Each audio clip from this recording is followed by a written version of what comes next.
Hello friends, hi, welcome to Meena sweet home. எல்லாரும் என்ன பண்ணுறீங்க? நைட்டு 10 மணி ஆயிடுச்சு. நாங்கள் மாம்பழம் சாப்பிட்றோம். ரொமானி 2 கிலோ 100 ரூபாய், 2 கிலோ ஃப்ரெண்ட்ஸ்.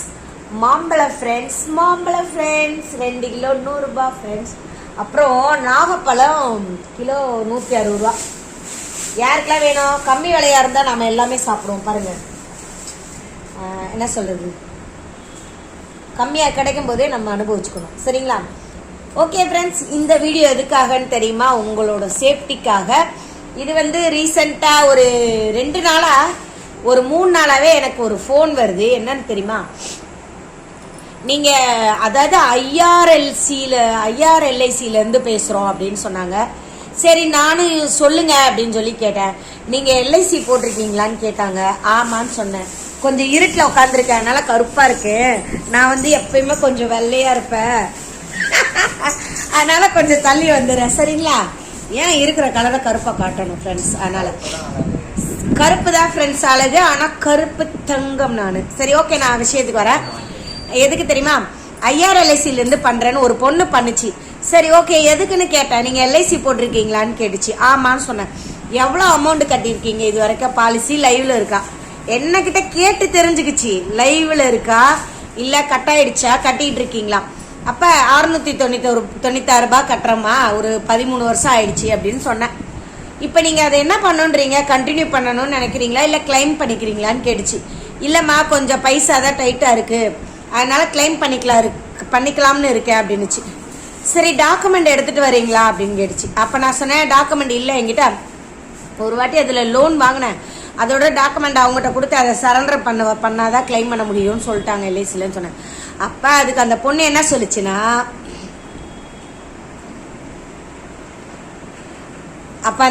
சொல்லிச்சுன்னா, நான் ஒரு ஃபார்ம் உங்களுக்கு இப்போ ஷேர் மார்க்கெட் வேல்யூ ரொம்ப ஜாஸ்தி ஆயிடுச்சு. அப்போ உங்களுக்கு நீங்கள் கட்டின அமௌண்ட் பாலிசி நம்பர்லாம் கேட்கல ஃப்ரெண்ட்ஸ், நல்லா கேட்டுக்கோங்க. பாலிசி நம்பர் என்னன்னு கேட்கல, எதுவுமே கேட்கல. எல்லா விஷயமும் அதுவே சொல்லிட்டு உங்களுக்கு ஷேர் மார்க்கெட் வேல்யூ ஜாஸ்தி ஆயிடுச்சு, அதனால 6,50,000 உங்களுக்கு வரும் இந்த அமௌண்ட்டு. நீங்கள் என்ன பண்ணுங்க, ஒரு 50,000 நீங்கள் கட்டுங்கன்னு சொல்லிச்சு. நீங்கள் கட்டுங்கன்னொடனே மீனாக்கு அப்படியே ஒரு ஜெர்க்கு கொடுத்துச்சு. ஏன்னு கேளுங்க, நான் கட்டி அந்த பணத்தை எடுக்கணும்னா நான் கட்டணுன்னே அவள் எஸ்கேப் ஆயிடுவாளே. இது நான் ஏற்கனவே ஒரு சின்ன விஷயத்தில் நான் அவஸ்தப்பட்டிருக்கேன். அதனால் அது ஒரு 2,500 ரூபான்னு நினைக்கிறேன். அதனால் இதுக்கு அடுத்து மக்களே நீங்கள் எல்லாம் உஷாராக இருங்க. அதுக்காக தான் இந்த வீடியோ. ஏன்னு கேட்டால், இப்போ நம்ம 50,000 கட்டிட்டு 6 லட்சம் வருதுன்னா வாயை பிளந்துட்டு நம்ம போயிடுவோம். உண்மை தானே? நீங்கள் சொல்லுங்கள், 6 லட்சம்ன்றது எவ்வளோ பெரிய அமௌண்ட்டு, போயிடுவோம். ஆனால் அப்போ தான் நான் கேட்டேன், ஏமா 50,000 கட்டினா 6 லட்சம் தரேன்ற, எதை வச்சு தருவேன் அப்படின்னு கேட்டதுக்கு, நான் ஒரு ஃபார்ம் அனுப்புகிறேன், நீங்கள் டிக் பண்ணி அனுப்புங்க. நான் என் ஹெச்ஆர்கிட்ட பேசிட்டேன், நீங்கள் அனுப்புங்க. நாளைக்கே எங்கள் ஆள் உங்களுக்கு நாளைக்கு ஈவினிங் உங்கள் லைனில் வருவாங்க. நீங்கள் அதுக்கேற்ற மாதிரி ஃபார்மு டீட்டெயிலாக சொல்லுங்கள். அப்போ நீங்கள் 50,000 ஜிபே பண்ணிட்டீங்கன்னா உடனே உங்களுக்கு 6,50,000 உங்களுக்கு கிரெடிட் ஆகிடும்னு சொல்லுது. சரியா?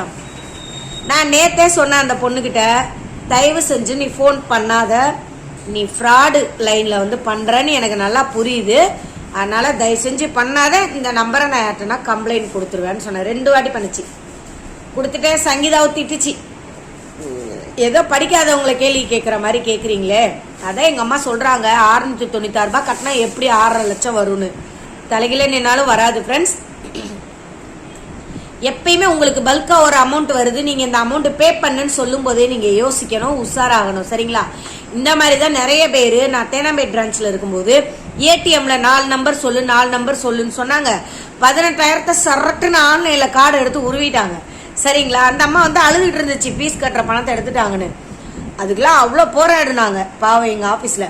அதனால் தயவு செஞ்சு மக்களை இதெல்லாம் நம்பி ஏமாறாதீங்க. ஒருத்த பணம், நம்ம கஷ்டப்பட்ட பணமே நிற்க மாட்டேங்குது கையில். நீங்களே பார்க்குறீங்க, நம்ம சம்பாதிக்கிறோம், வாடகை கொடுக்குறோம், ஃபீஸை கட்டுறோம், கையில் காசே இல்லாமல் அவஸ்தப்படுறோம். அதனால் நம்ம இன்னொருத்தவங்க நம்ம பணம் வருதுன்னு சொன்னால் ஏமாறாதீங்க தயவு செஞ்சு. நேத்திக்கு அந்த பொண்ணுக்கிட்ட நான் பேசிட்டு அப்படியே விட்டுட்டேன். ஆனால் கிளைம் பண்ண வேணாமா, எனக்கு இதில் இன்ட்ரெஸ்ட் இல்லை, நீ ஃபோன் பண்ணாதன்னு சொல்லிட்டு அந்த நம்பரை நான் பிளாக்ல போட்டேன். ஆனால் ஒரு 3 நம்பர் டிஃப்ரெண்ட்ல இன்னைக்கு ஒரு கால் வந்துச்சு. அதே மாதிரி IRLICலேருந்து பேசுறேன்னு ஒரு ஜென்ஸ் பேசினா. பேசிட்டு உங்க அமௌண்ட்டை கிளைம் பண்ணிக்கலாமா, நேற்று எங்க டீம்ல ஒருத்தவங்க பேசுனாங்க உங்கள்கிட்ட, எப்படி மேடம் ஃபார்ம் சப்மிட் பண்றீங்களா, நான் உங்களுக்கு அனுப்பட்டுமான்னு கேட்டேன். அப்ப நான் சொன்னேன், தம்பி இது வந்து ஏற்கனவே ஃப்ராடுன்னு நேத்தே சொல்லிட்டேன், இப்ப நீங்களும் வாண்டடா வரீங்க, நீங்க சொல்ற அளவுக்கு 50,000 என்னால இப்ப கட்ட முடியாது, தயவு செஞ்சு எனக்கு கால் பண்ணாதீங்க அப்படின்னு சொல்லிட்டு இந்த நம்பரையும் நான் பிளாக்ல போட்டேன். சரிங்களா? அதனால மக்களே கொஞ்சம் பணம் கிடைக்குது, பணம் தரோன்னு சொன்னா ஏமாறாதீங்க, ஏமாந்து உங்கள்கிட்ட இருக்கிறத இழந்துட்டு. ஏன்னா இப்ப நிறைய சீட் பண்றாங்க, எப்படி எடுக்கலாம் சொல்றாங்க பாத்தீங்களா. கேம்ல 6 லட்சம் விட்டேன், கேம்ல 8 லட்சம் விட்டேன், எவ்வளோ பெரிய அமௌண்ட் அது தெரியுமா. கேமால சூசைடே பண்ணிக்கிறேன்னு சொல்றாங்க, பண்ணிக்கிட்டாங்க குடும்பத்தோடன்னு. எதுக்கு போய் அதை விளையாடுவானே, நம்ம பணத்தை கொண்டு போய் கஷ்டப்பட்ட பணத்தை போய் கண்டன் ஆயிட்டையும் கொடுத்து ஏமாறுவானே சொல்லுங்க. அதனால தயவு செஞ்சு கொஞ்சம் உஷாரா இருங்க மக்களே, கேமுன்னு ஏமாறாதீங்க. உங்களுக்கு பணம் வரப்போகுது, இந்த பணம் கட்டுங்கன்னு சொன்னா கட்டாதீங்க. அதே மாதிரி இன்னொரு விஷயம் நான் சொல்ல நினைச்சேன், இது வந்து இந்த வீடியோ கண்டினியூவா பேசுற அப்படின்னு நினைச்சிட்டு வாய் லூஸ் மாதிரி பேசுது அப்படின்ட்டு தள்ளி விடாதீங்க. தயவு செஞ்சு என்ன பேசுறேன்னு மட்டும் பொறுமையா கேளுங்க. அப்புறம் இன்னொரு விஷயம், அடிக்கடி வீடியோ வருது, 1 ரூபாய் காயின் இந்த 1989 நம்பர் காயினை கொடுத்தீங்கன்னா உங்களுக்கு வந்து 6 லட்சம் கிடைக்கும், 2 லட்சம் கிடைக்கும், ஒரு பைத்தியக்கார மூதேவி ஒருத்த பேசுறான். சரியா? சொன்னதே சொல்வான், எனக்கு அப்படியே அவன் நேரில் மட்டும் கிடைச்சுக்கோ கழுத்தை நெரிச்சு கொன்றுவேன், அப்படியே அப்படி இருக்கும். ஏன்னு கேட்டா இந்த மாதிரி ஒரு வாட்டி வந்துச்சு, இந்த மாதிரி நான் ஒரு வாட்டி எனக்கு வந்துச்சு, இப்ப இல்லைங்க, ஒரு 6 வருஷம் முன்னாடி ஒரு காயின் மாத்தி தரோம் அப்படின்னு சொல்லிட்டு நாங்க அது கால் பண்றதுக்கு நம்பர்லாம் போட்டுச்சு. நமக்கு தான் ஒரு காயினை கொடுத்துட்டு 2 லட்சம் தரேன்னா எதுக்கு நம்ம சும்மா இருக்கிற காயினை கொடுத்து அது லம்பா சம்பாதிக்கலாம் அப்படின்ற ஒரு நப்பாசையில அந்த கால் பண்ணி கேட்டோம். அப்ப அது கால் பண்ணும்போது என்ன சொன்னாங்க, ஒரு 2500 ரூபா பே பண்ணுங்க, அப்ப நாங்க உங்களுக்கு அந்த காயினோட வேல்யூ உங்களுக்கு டிரான்ஸ்ஃபர் பண்றோம்னு சொன்னாங்க.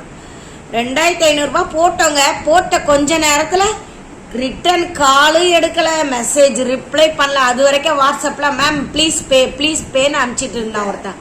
சரிங்களா? என்ன பண்ணான் அன்னைக்கு 2500 கட்டிட்டு அமௌண்ட் வரல, திருப்பி 2500 நாங்க பே பண்ணோம், திருப்பி இன்னும் 2500 போடுங்க, எங்க அக்கௌண்ட்டுக்கு இன்னும் கிரெடிட் ஆகல அப்படின்னு மெசேஜ் பண்றான்.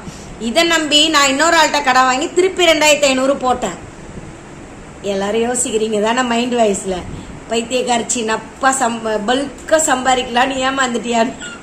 ஆமா ஃப்ரெண்ட்ஸ், உண்மைதான். இப்ப இல்ல, ஒரு 6 வருஷம் முன்னாடி இதெல்லாம் நானும் சங்கீதாவும் தான் தெரியாம பண்ணிட்டோம். சங்கீதா இல்ல, நான் தான். சங்கீதா இந்த மாதிரி காயின் இது பண்றாங்க, ஃபேஸ்புக்ல நம்பர் வந்திருக்குன்னு நானா தான் எடுத்தேன். அதை பார்த்துட்டு தான் நாங்க கேட்டதுக்கு மெசேஜ் பண்ணதுக்கு நீங்க பணம் 2500 போடுங்க, உங்களுக்கு இந்த காயினை வந்து வாங்க வருவாங்க ஏஜென்ட், உங்களுக்கு அமௌண்ட் கையிலே கொடுத்துருவாங்கன்னு சொன்னாங்க. இதை நம்பி போட்டு 2 வாட்டி அப்பா 5000 ரூபாய் போட்டோம். 5000 ரூபாய் போட்டுட்டு நான் போட்ட காசு 2 வாட்டி போயிடுச்சு, எனக்கு திருப்பி பண்ணுங்கன்னு எவ்வளோ மெசேஜ் பண்ணிட்டேன். தயவு செஞ்சு பே பண்ணுங்கன்னு எனக்கு அதுக்கு ரிப்ளையே பண்ணல. சரிங்களா? அப்படியே பிளாக் பண்ணிட்டு போயிட்டான். அதனால எதையும் நம்பி ஏமாறாதீங்க. நம்ம கஷ்டப்பட்ட காசே நம்ம கையில நிக்கல அப்படிங்கும்போது அடுத்தவன் இந்த மாதிரி லம்பா வருதுன்னு சொன்னா நம்பாதீங்க. சரிங்களா? ஏன்னா இப்ப நிறைய இருக்கு ஃப்ரெண்ட்ஸ். அதே மாதிரி யாரும் இங்க வாங்கன்னு சொல்றாங்க, அங்க வாங்கன்னு சொல்றாங்கலாம் போகாதீங்க. உங்க குழந்தை அங்க வெயிட் பண்ணுது, உங்க குழந்தை இங்க இருக்குன்னு சொன்னா போகாதீங்க. நல்லா விசாரிங்க, குழந்தைங்கள எல்லாம் பத்திரமா சேஃப்டியா பாருங்க. ஏன்னு கேட்டா இந்த காலகட்டத்தில் பசங்களை வளர்க்குறதுன்றது பெரிய விஷயமா இருக்கு. ஆனா தப்பு நடந்துட்டு தான் இருக்கு. நம்ம பக்கம் சேஃப்டியா இருந்துக்கணும். சரிங்களா ஃப்ரெண்ட்ஸ்? ஓகே ஃப்ரெண்ட்ஸ், இந்த வீடியோ பிடிச்சிருந்தா லைக் பண்ணுங்க, ஷேர் பண்ணுங்க, சப்ஸ்கிரைப் பண்ணாதவங்க பண்ணிட்டு சைடில் இருக்கிற பெல் பட்டன் அழுத்துங்க. நம்ம வந்து நம்மளோட சேஃப்டிக்காக மட்டும்தான் இந்த வீடியோ. என்ன மாதிரி நீங்களும் ஏமாறாம இருக்கணும் ஒண்ணு. அதே மாதிரி என்ன மாதிரி நீங்களும் உஷாரா இருக்கணும். இந்த மாதிரி வந்து ஃபோர்ஜரி நம்பர்லாம் வந்துச்சுன்னா சடனா பிளாக் பண்ணிடுங்க, ரிப்ளை பண்ணாதீங்க. அவங்க கிட்ட இது பண்றேன் அது பண்றேன் ஜிபேல பின் நம்பர் கொடுன்னு சொன்னா கொடுக்காதீங்க. சரிங்களா?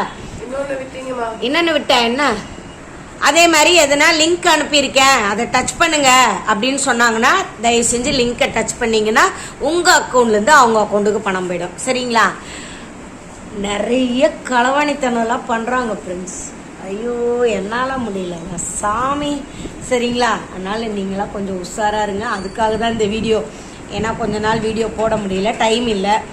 டைம் கரெக்டாக இருக்குது, பசங்க ஓட வர அப்படி இருக்குது, சேல்ஸுக்கு இந்த மாதிரி. எனக்கு ஒரு டவுட்டுமா. என்ன டவுட்டு? இப்போது ஒரு இடத்துல சீட்டு போட்டிருக்கோம், அந்த இடத்துல காசு பாதியில் நம்ம கட்டலைன்னா கட்டின வரைக்கும் காசு திருப்பி கொடுத்துடணும் தானேம்மா? காசெல்லாம் திருப்பி தர முடியாது ஃப்ரெண்ட்ஸ். இது சங்கீதாவோட மேட்ரு கருது. இது நாங்கள் அப்புறமா வர்றோன்னு இந்த கதையை நான் அப்புறம் சொல்கிறேன். திரும்பி ஒரு கதை உங்களுக்கு சொல்கிறேன். நிறைய பேருக்கு தெரியும் சங்கீதா கதையை நான் சொல்கிறேன்னு இன்னொரு வீடியோவில் சொல்கிறேன். ஓகே ஃப்ரெண்ட்ஸ், அடுத்த வீடியோவில் பார்க்கலாம். எல்லாரும் நல்லபடியாக நல்லா தூங்குங்க, நல்லா சாப்பிடுங்க, உடம்ப பார்த்துக்கோங்க. எந்த நேரம் என்ன நோய் வருதுன்னு தெரியலை, அதனால் நம்ம உடம்ப நல்லா பார்த்துக்கோங்க. பாய்.